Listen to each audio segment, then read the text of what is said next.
Hi everyone, welcome back to my channel Commerce and Management Studies. So in the today's video, we are going to start with the neoclassical theory. इस video से पहले I have made 3 videos on the concept of classical theories जिसमें हमने 3 theories को explain किया है F.W. Taylor's scientific theory, Henry Fayol's administrative management theory and Max Weber's bureaucratic theory, right?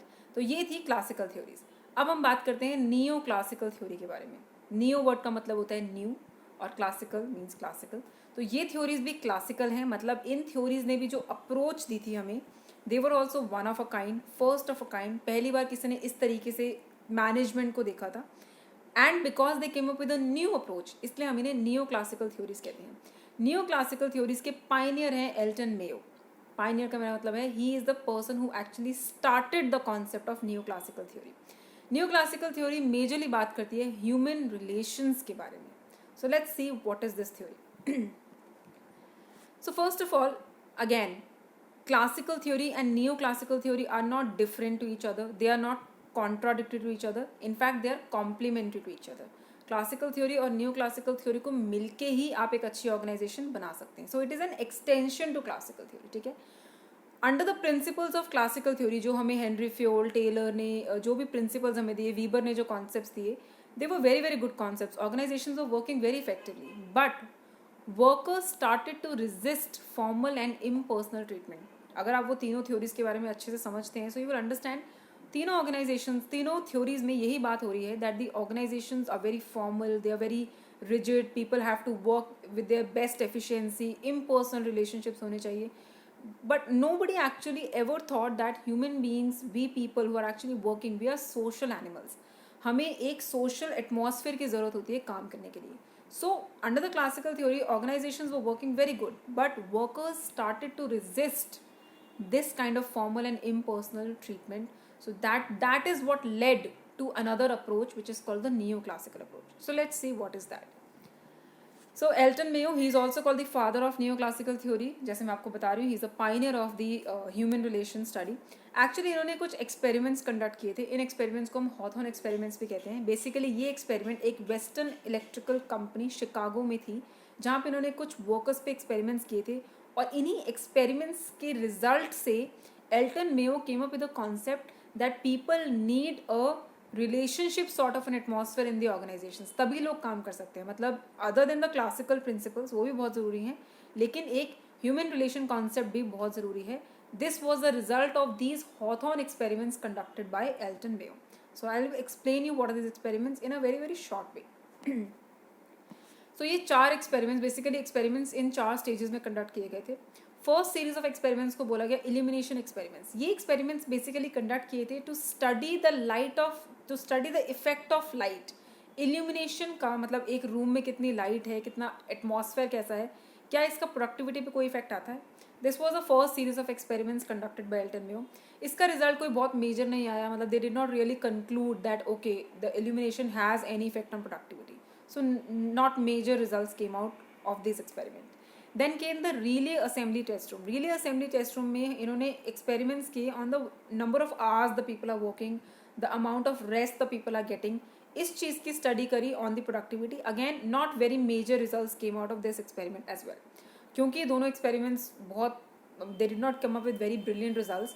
They started conducting mass interviews, right? So that was a third series of experiments जिसमें सभी और I think around 1200 employees का एक mass interview conduct किया गया, where they wanted to understand what the employees want. They wanted to, they started conducting the interviews to understand the employees' attitude. What do they want? What are they thinking of the organizations?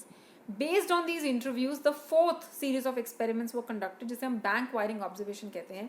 यहाँ पे इन्होंने experiments conduct किए to see where they checked कि अगर supervisor के relationships workers के साथ अच्छे हैं, then what is the productivity. और अगर सुपरवाइजर के रिलेशनशिप्स बिल्कुल फॉर्मल हैं, मतलब very very formal relationships, then what is the productivity. So based on this experiment they actually came out with a conclusion कि जहाँ पे relationships are good, where the people have a bit of informal relationships, where they like their supervisor, where they talk to their supervisor, there the productivity was better. So this was the result of the Hawthorne experiments. These were the stages of the Hawthorne experiments, and this was what was concluded out of these experiments by Elton Mayo. So what happen, what was the conclusion ये निकाला गया कि जी workers जो people हैं organization में, they are not economic beings, they are social beings. ठीक है, उनके सोशल फैक्टर्स जहाँ पे वो काम कर रहे हैं वहाँ पे लोगों के साथ उनका रिलेशनशिप कैसा है, साइकोलॉजिकल फैक्टर्स का वर्कर्स की प्रोडक्टिविटी पे मेजर इन्फ्लुएंस आता है. वर्कर्स एज एन इंडिविजुअल, मतलब एक पर्सन की अपनी पर्सनालिटी कैसी है, ये इतनी इंपॉर्टेंट नहीं है. वॉट इज इम्पॉर्टेंट इज कि उसका ग्रुप कैसा है. So workers they react as a member of the group. वो पूरी की पूरी वर्क सिचुएशन पे रिएक्ट करते हैं. I mean the environment has to be good, their relationship has to be good. So that is the important thing in this experiment. And last, complaints and criticism are the manifestation of deeper dissatisfaction. इसका मतलब क्या है कि अगर कोई person आके complain कर रहा है या किसी चीज़ को क्रिटिसाइज कर रहा है या अपने काम को क्रिटिसाइज कर रहा है, तो एक्चुअली में उसे प्रॉब्लम काम से नहीं है. There is some deeper reason, कोई बहुत ही गहरा रीज़न है जिसकी वजह से वो खुश नहीं है. Basically they wanted to say that if the people are not getting a good social environment in the work, the productivity will affect. So this was the conclusion of the Hawthorne experiments conducted by Elton Mayo. So human relations का जो ये जब ये movement आया, again इसे हम classical theory क्यों कह रहे हैं, because nobody ever came with the concept of human element in the management theories. That is why this is also classical theory. But क्योंकि ये एक नई अप्रोच लेके आए थे, सो this is called neo classical theory. तो यहाँ पे एक ह्यूमन रिलेशन मूवमेंट आया जब एल्टन मेयो ने ये एक्सपेरिमेंट्स कंडक्ट किए और ये अपने कंक्लूजन्स को पब्लिसाइज किया. तब उसके बाद जितनी भी स्टडीज़ हुई सब की सब ह्यूमन रिलेशंस पे and followed by behavioural movement आया जिसपे ह्यूमन बिहेवियर पे स्टडी हुई. Right. So here is a human relation movement. इसने एक फाउंडेशन दिया. This Hawthorne experiments it actually gave a foundation to the human relation movement. यहाँ पे आके इसके बाद जितनी भी स्टडीज़ आई मैनेजमेंट पे, all came on the psychological effect. Human element पे बहुत ज़्यादा स्टडी होनी स्टार्ट हुई after the Hawthorne experiment. So that is called the human relations movement. ठीक है. So here is a difference, not a difference, but a comparison between the human relations and the scientific movement. Again, they are not contradictory to each other, they are complementary to each other. ठीक है. Scientific management बात करता है universal principles की, यानी कि scientific management कहता है कि जो प्रिंसिपल्स हम दे रहे हैं ये आप कहीं पे भी अप्लाई कर सकते हो, it works on everybody. But human relations कहता है कि नहीं, हमारे पास ऐसे कोई यूनिवर्सल प्रिंसिपल्स नहीं है, ह्यूमन टू ह्यूमन चीज़ें वेरी कर सकती हैं. Scientific focuses on machines, human relations focuses on people. Scientific management कहता है कि हर काम को करने का एक बेस्ट तरीका होगा, you have to find out that. Right. But human relations कहता है ऐसा कुछ नहीं है, there is no one best way, you have to again depends on the people you are working with. Scientific management time, motion studies और wage incentives की बात करता है, जबकि human relations group dynamic, motivation, satisfaction, इन चीज़ों की बात करता है. साइंटिफिक मैनेजमेंट से you can improve the productivity and efficiency, but human relation से you can improve the interpersonal relationships. Scientific management human being को एक इकोनॉमिक एनिमल की तरह देखता है, लेकिन ह्यूमन रिलेशंस ह्यूमन बीइंग को एक सोशल एनिमल की तरह देखता है. So that's a comparison between human relations and scientific management. तो जैसे मैंने आपको बताया, जब ये हॉथॉर्न एक्सपेरिमेंट्स हुए तो एक ह्यूमन रिलेशंस मूवमेंट स्टार्ट हुआ. बहुत सारे ब्रिलियंट थिंकर्स ने ह्यूमन रिलेशंस पे स्टडीज़ करनी स्टार्ट कर दी. So that is when the human relations movement came and followed by behavioural movement, जहाँ पे ह्यूमन बिहेवियर पे, साइकोलॉजी पे, ऐसी चीज़ों पे स्टडीज़ होनी स्टार्ट हुई. सो बिहेवियरल अप्रोच क्या हुआ, ह्यूमन रिलेशंस, इंटरपर्सनल रिलेशंस की बात कर रहा था. ह्यूमन रिलेशंस की अगेन नैरो अप्रोच क्या थी कि जो लोग मिलके काम कर रहे हैं, मतलब इन अ स्मॉल सर्कल, उनके बीच में रिलेशनशिप्स कैसे हैं. That was the study, that was the conclusion of the human of the Hawthorne experiments. Right.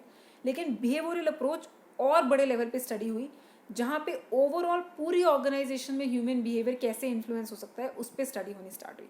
तो वहाँ पे attitude, behaviour, performance of the individual and the group in the organization, इस तरीके की स्टडी स्टार्ट हुई जिसे हम बिहेवियरल अप्रोच कहते हैं. Again it was followed by human relations movement only. So behavioural studies में ये सारी थ्योरीज हैं जो बिहेवियरल थ्योरीज में आती हैं. The Ohio studies, the Michigan studies, the model by Blake and Morton, ये सब हम पढ़ेंगे लेटर ऑन. बट ये सब वो स्टडीज़ हैं जो बिहेवियरल थ्योरीज में आनी शुरू हुई after the Hawthorne experiments. So behavioural जो अप्रोच है वो क्या प्रपोज करता है, वो कहता है कि ऑर्गेनाइजेशन एक सोशल और टेक्निकल सिस्टम है, मतलब काम भी ज़रूरी है और human beings are also very important. Individuals अलग अलग सिचुएशंस में अलग अलग तरीके से रिएक्ट कर सकते हैं. बहुत सारे फैक्टर्स हैं जो कि रिलेशनशिप को इन्फ्लुएंस कर सकते हैं. लोगों का बिहेवियर अलग अलग ग्रुप में डिफरेंट हो सकता है. इनफॉर्मल रिलेशनशिप्स या इनफॉर्मल ग्रुप्स का भी बहुत मेजर इन्फ्लुएंस होता है. और कॉन्फ्लिक्ट्स आर इनएविटेबल, मतलब कॉन्फ्लिक्ट्स तो ऑर्गेनाइजेशन में आएंगे ही आएंगे, you can not avoid it. आप ऐसा ऑर्गेनाइजेशन नहीं बना सकते जहाँ पे कॉन्फ्लिक्ट्स नहीं होंगे. And sometimes they are desirable also, मतलब sometimes these conflicts can be helpful also. So you can see, मतलब you just understand the ideology. Human relations ने स्टार्ट किया ये कॉन्सेप्ट, और बिहेवियरल मूवमेंट ने इस कॉन्सेप्ट को और अच्छे लेवल पे स्टडी करके बहुत मेजर थ्योरीज दी. There are thousands of theories that came under the behavioural study, जो हम एक्चुअली पढ़ते हैं, which we will study later also. So here is a minor again comparison between human relations and behavioral approach. इन दोनों में comparison क्या है? Human relations individual पे focus कर रहा था, but behavioral overall organization में group कैसे काम करते हैं उस पे focus कर रहा था. So human relations had a narrow scope, but behavioral had a wider scope. Human relations कहता है कि कॉन्फ्लिक्ट्स डिस्ट्रक्टिव है, कॉन्फ्लिक्ट्स होने ही नहीं चाहिए, बिल्कुल अच्छे रिलेशनशिप होने चाहिए. बट बिहेवियरल कहता है कि कॉन्फ्लिक्ट्स को आप अवॉइड नहीं कर सकते, they are inevitable, they will come in the organization, you have to learn to work with the conflicts. ठीक है. ह्यूमन रिलेशंस के जो कंसर्न्स थे थोड़े छोटे कंसर्न्स थे. For example working conditions, interpersonal relationship, आपस में बातचीत कैसी है, their studies were limited to this. Of course कोई स्टडी अगर पहले आती है तो उसकी कुछ लिमिटेशंस होती हैं, एंड लेटर ऑन जो स्टडी आती है वो उन लिमिटेशंस को पूरा करता है. राइट. सो ह्यूमन रिलेशंस के कॉन्सेप्ट्स या थोड़े से मॉडर्न कंसर्न्स, थोड़े से मॉडेस्ट कंसर्न्स थे. बट बिहेवियरल अप्रोच के ब्रॉडर कंसर्न्स थे. मोटिवेशन, लीडरशिप, ग्रुप में रिलेशनशिप्स कैसे हैं, डायनेमिक्स की बात करता है बिहेवियरल अप्रोच. ह्यूमन रिलेशंस का ऑफकोर्स पायनियर है एल्टन मेयो, जो मैंने आपको बताया, इन्होंने हॉथॉर्न एक्सपेरिमेंट्स कंडक्ट किए थे. बिहेवियरल स्टडीज़ में आप पढ़ते हैं मैस्लोज, अब्राहम मैस्लोज की hierarchy of needs, X and Y theory, Herzberg's hygiene theory, Ohio and Michigan stories. ये सब थ्योरीज आपने पढ़ी हैं, आपने सुनी हैं. ये सब थ्योरीज बिहेवियरल अप्रोच में आती हैं क्योंकि ये ह्यूमन बिहेवियर को ब्रॉडर लेवल पे स्टडी करती हैं. So that is the neo classical approach. I hope you all understand it. Again classical approach अपने आप में बहुत अच्छी है, it came up with very very good principles, but they lack the human element. Then came the neo classical approach, जो human element को भी management के कॉन्सेप्ट्स में इंट्रोड्यूस करता है. So under the neo classical approach the pioneer is Elton Mayo, जिन्होंने first time Hawthorne experiments conduct किए, और उन एक्सपेरिमेंट्स का कंक्लूजन ये निकला कि ह्यूमन रिलेशंस भी बहुत इंपॉर्टेंट होते हैं.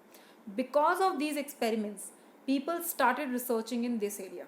ह्यूमन बिहेवियर पे, ह्यूमन रिलेशनशिप्स पे, ह्यूमन एटीट्यूड पे स्टडी स्टार्ट होनी शुरू हुई, followed by which the behavioural approach came. तो जितने भी हम ये स्टडीज़ पढ़ते हैं, जितने भी हमने थ्योरीज पढ़ी हैं, मोटिवेशन थ्योरीज, ये सब बिहेवियर अप्रोच के अंदर फॉल करती हैं. We will study them later on, जैसे जैसे कोर्स इंक्रीज होगा. So this is about the new classical approach. I hope you understand the concept. I hope you like the video. If you like it, do give me a thumbs up, and till then keep learning. Thank you so much.